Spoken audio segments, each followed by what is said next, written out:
Greetings, my name is Kerry and welcome back to my channel.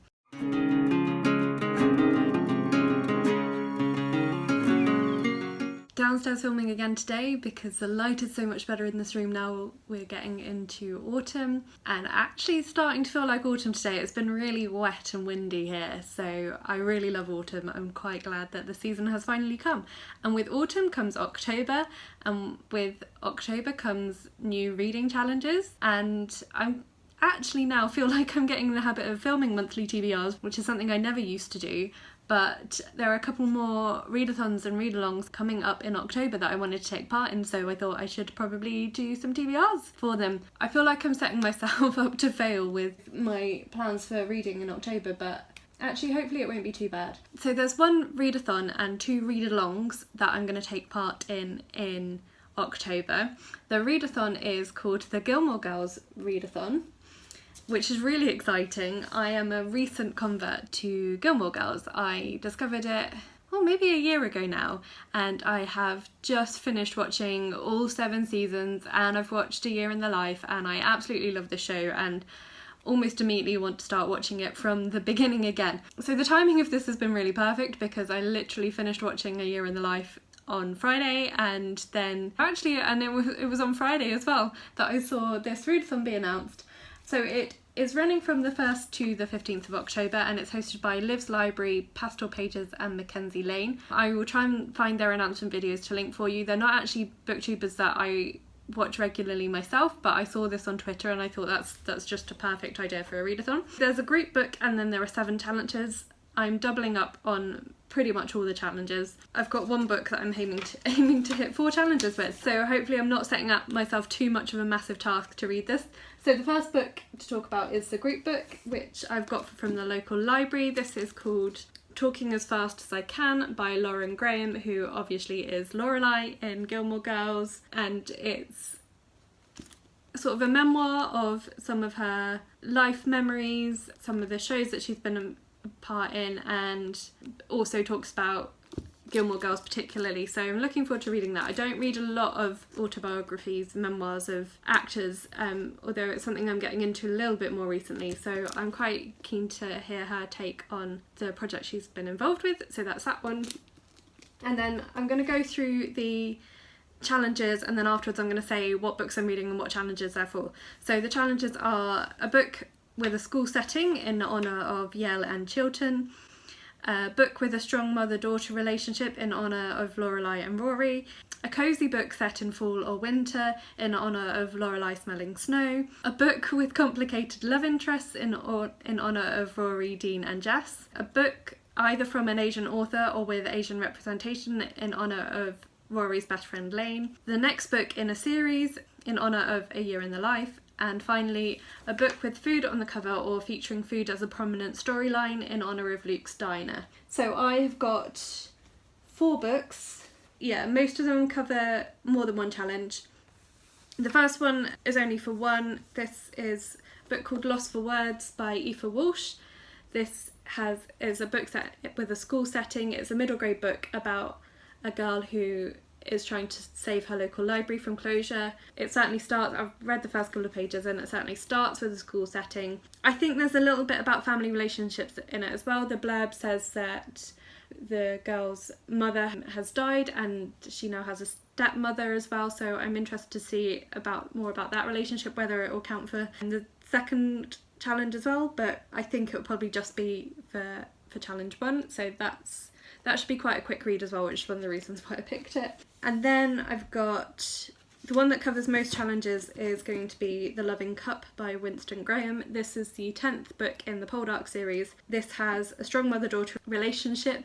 The novel centres around the Poldark family, and at this stage of the series it's about the relationships between the original couple in the first part of the series and their children. So there's a strong relationship between Demelza and her daughter Clarence, which I'm really keen to see how it's developed. It's been a little while since I've read this series and I really want to finish it as soon as possible, so I'm really glad to be getting back into this one. And also it spans a lot of time. The books generally cover a couple of years in the family story, but there is definitely some of it that's set in fall and winter, or autumn and winter if you're British like me. So that's challenge 3 as well. And it's got complicated love interest because, as I mentioned, it's about the children are now grown up and starting to try and find their own marriages, and at the end of the last book an engagement was announced between the son of the rival family and the girl that the son of this family is in love with, if that makes sense.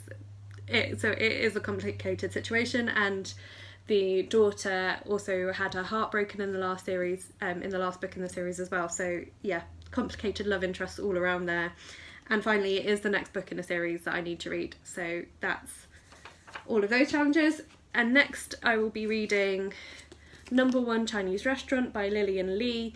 This was actually our Ninja Book Club pick for September, but due to delays with receiving the books from the publishers, I haven't had a chance to read it yet. So actually this might be one of the first ones I read, and I'm not sure when our book club chat about it is, so I might try and get this one out of the way quite quickly. So this is from an Asian author and has Asian representation, and it is also about a restaurant, so I'm hoping that food is a significant storyline, so that covers challenges 5 and 7.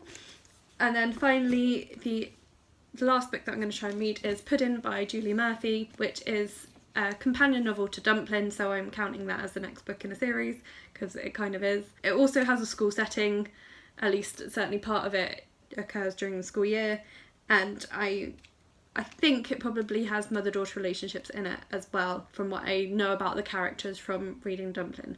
So those are the 5 books that I'm going to be reading for that readathon. I don't think that's too much of a challenge actually. It's a 2-week readathon, but I don't mind if I overrun a little bit, depending on what order I attack these in. So that's those.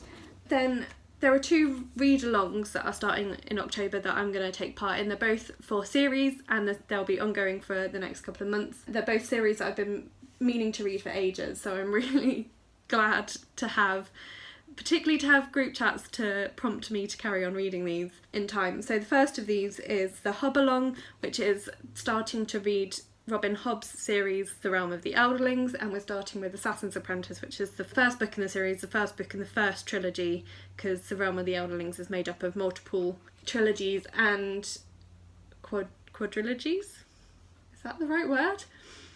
We'll go with that. This is been organised by the other Christine that reads, and I'm not sure if she did an announcement video, but if she did, I'll link that in the description box below as well.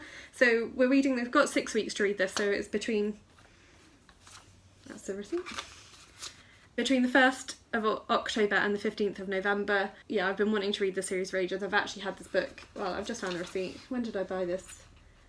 A year ago. So I've had this book for over a year and not managed to read it yet. Before that I was borrowing the book from a friend and didn't read it, and then I bought my own copy because I felt bad about how long I'd had her book for. Looking forward to getting to this one in October. And then the other read-along is being called Bonathon. Don't know where that name came from, but anyway, it's a read-along of the Bone Season series by Samantha Shannon. So this is being hosted by A Frolic Through Fiction, and I'll link the announcement video in the description box below. So we're going to be reading 1 book a month of the books that are currently released from the Bone Season series, starting with the Bone Season in October. I did have this out from the library, but then I was in town yesterday and I found this for £1 in the charity shop for a hardback, which was just a bargain. I couldn't resist, really. I read The Priory of the Orange Tree earlier in the year, and I've been wanting to read more of Samantha Shannon's work since then, so again, really pleased to have an opportunity to read along with other people for this series, and hopefully I really enjoy them. Yeah, so we're reading that one in October, and then we'll be moving on to the others in the series in November and December, and then the 4th book in the series is released early next year. So if I enjoy them, I'll try and buy the rest of the series and buy the new one in the new year. So that is most of what I'm planning to read in October. That should keep me going for most of the month. If I get through all of that, I do still have a number of library books out, and I will also be picking my next book Death Row book.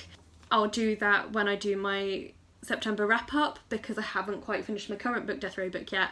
I'm also maybe slightly going to be adjusting how I do book Death Row, but there'll be a video coming about that soon, about a new plan I have for trying to help me get rid of my TBR, basically, because it's got ridiculous. Yeah, more on that coming soon. Let me know if you're taking part in any of these read-alongs or readathons, and yeah, maybe we can connect over them, particularly if you're reading any of the same books as me and want to buddy read them. That would be really fun.